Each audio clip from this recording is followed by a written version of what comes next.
بسم الله الرحمن الرحيم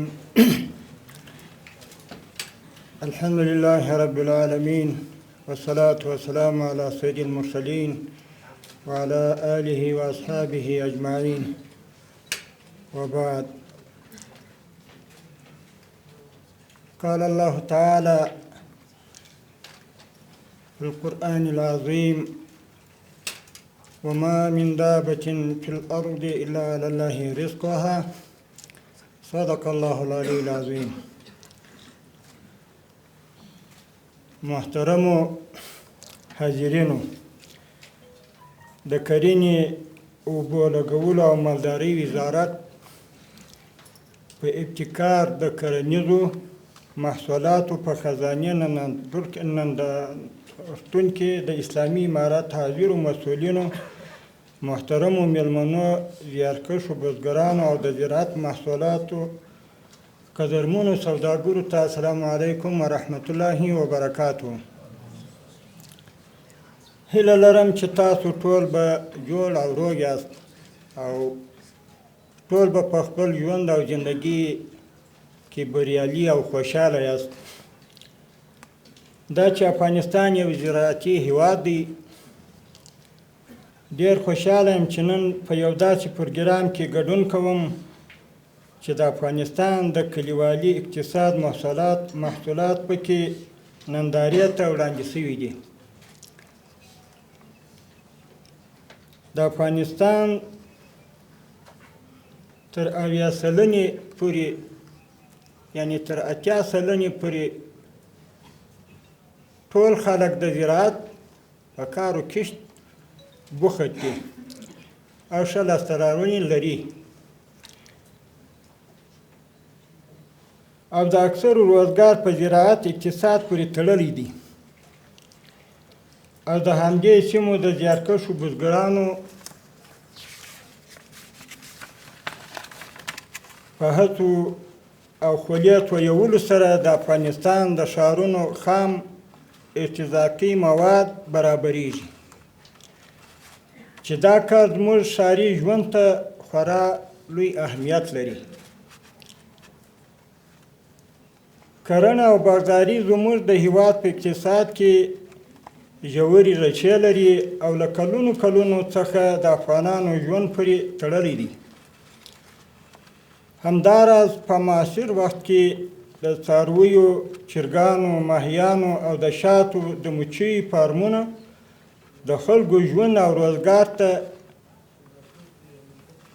شکل او لوري ورکړی دی. د دولت په صفت باید موږ پر دې تمرکز ولرو چې د افغانستان زراعت ماشیني شي. اوس خو بزګر او دهقان د کلنګو بیلچې څخه کار اخلي، یعنی دا سخته ستړیا ده. د افغانستان د زراعت دغه که ماشیني شي، دا به یو قسم بزګرانو دهقانانو ته وسایي او اساني پکښې راشي. دا هم یو غټ کار دی او موږ د تجارانو محترمو چې موجود دي که نور ځایو کې دي چې دغه اساني وسایي د بزګرانو دپاره چې په څه طرز برابرېدلی شي باید برابره شي.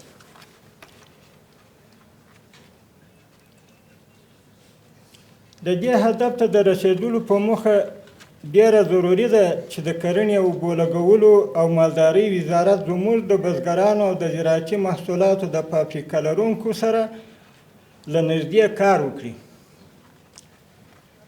او د اسلامي امارت دا هدف ترلاسه کړي. د بزګرانو د حاصلاتو د ډیرولو لپاره مهمه ده چې د کرنې وزارت پر دوی اصلاح شوي تخمونه وویشي.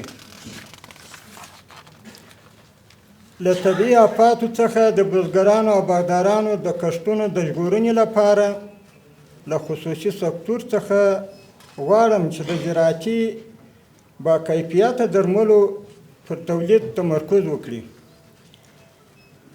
او لږ تر لږه افغانستان ته مناسب زراعتي درمل وارد کړي، ځکه په دنیا کې زراعت د هر ملک دپاره د پرمختګ سبب دی.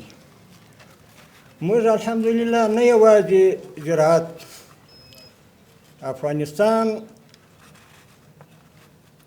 دونه د زیرمو د معدنیاتو ډک دی چې په دنیا کې مثل نشته. نو که موږ په دې کې لاس سره ورکړو، انشاءالله امنیت خو لکه څنګه وزیر صاحب محترم چې اشاره ورته وکړله، بلکل د ډاډ وړ دی. په ټول افغانستان کې داسې کلی، داسې ولسوالي نشته چې په هغه کې د افغانستان د اسلامي امارت فرامین نه جاري سوي یا نه جاري کېږي، داسې کلی به لا نه وي. نو چې دونه ډاډمن امنیت په افغانستان کې شته، موږ داسې معدنیات هم لرو که پر دې باندې تجاران وړونه که په بهر کې دي که په داخل کې د افغانستان وجود لري، غږ کوو انشاءالله چې د دې مخ په ایسته به موږ د معدنیاتو په قراردادونو کې د دوی سره سهولت کوو، او دوی چې څنګه وغواړي انشاءالله موږ به هغه قرارداد دوی ته چې هغه د افغانستان د ولسو د ملت په ګټه او د ده په ګټه او د ټول افغانستان په ګټه وي، انشاءالله داسې قراردادونه به موږ دوی ته هغه زمینه ور برابروو او ورکوو. بیا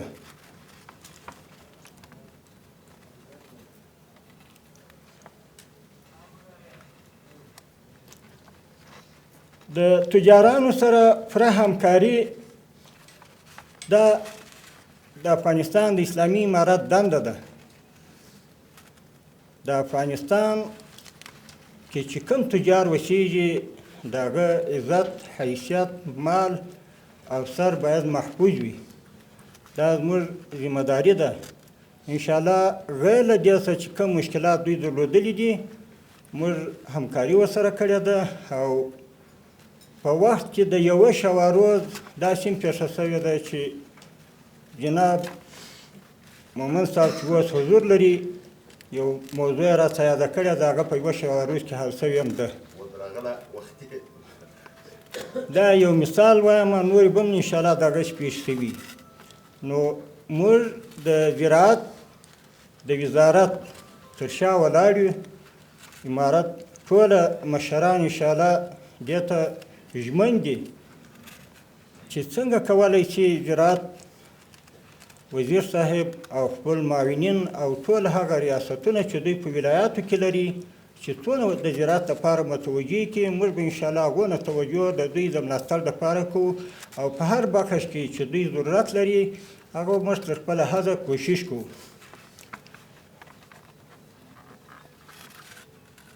افغانستان ما تاسو ته وویله چې داسې یو هیواد دی چې له هر څه څخه ډک دی. د الله څخه راځي یو داسې مستغني ملک چې څونه معدنیات پکښې کې دي، هر څه پکښې کې دي، که د اوبو په لحاظ راواخلې، که د معدنیاتو، نفتو، ګازو، هر څه.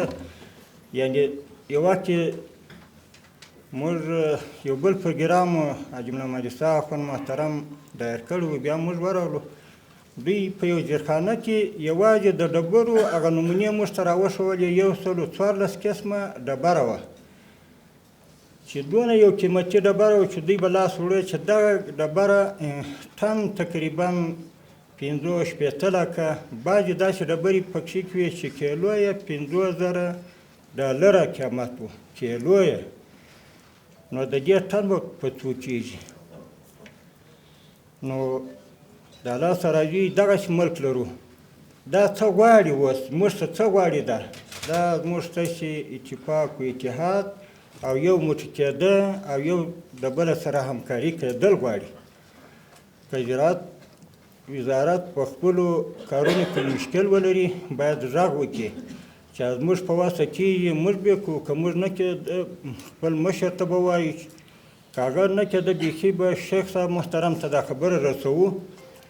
ځکه موږ د دې ملت لپاره یو کال تېر شو، تر اوسه موږ داسې څه نه دي کړي چې هغه په دې قانع شي. ملت په دې نه دی قانع، دا به سره خلاصوو. موږ تر اوسه داسې خدمت ورته کړی نه دی، ماشي مو یو نمونه کار ورته کړی دی. باید موږ داسې څه ورته وکړو چې موږ د دنیا څخه داسې مستغني واوسېږو چې دغه لاس بیا ورته ونه نسو چې ولا په ما کې فقر و مسکنات و غربت ته یو څه راکړه. موږ الحمدلله په خپل ملک هر څه لرو. باید په خپل ملک کې خودکفا ځان جوړ کړو. افغانستان ټوله خودکفا کړو. د کار خلک ښه قدرونه لرو په هر بخش کې، که زراعت دی که معدنیات دي. دا ما خبره درته وکړه چې د معدنیاتو په دړي کې پر ټولو تجارو وړونو باندې غږ کوو، ځکه د ملک کامیابي په دې سره راتللی شي چې اوبه لرو بندونه ورته جوړ کړو، چې لارې مو خرابې لارې ورته جوړې کړو. که نغدې پیسې په خزانه کې نه لرو، په بانک کې نه لرو، معدنیات لرو، معدنیات د دې لارې دپاره ورکوو. هغه به هم د دې تجار دپاره په ګټو په خیر وي، هم به د دې لارې کار په وشي، وبرغول شي، جوړه به شي، هم به د ملت دپاره اساني و وسایي جوړه شي. مثلا یو لاره ده چې اوس په 7 ساعته یا 8 ساعته کې را رسېږي د یو ځایه سوه کندهار ته، خو دا که جوړه شي په 2 ساعته کې را رسېږي.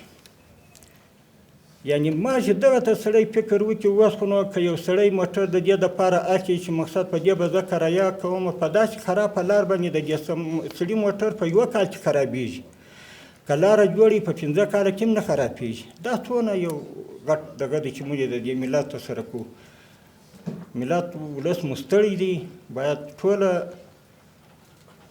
په دې کې هر مسؤل په خپل کار کې باید خپل کار ته متوجه شي، او هغه که غیر له دغه وزارت څخه ماشاء نور وزارتونه هم وي، هغه باید خپلو کارو ته متوجه شي او د افغانستان د پرمختګ دپاره د بهبود دپاره باید کار و خدمت وکړو.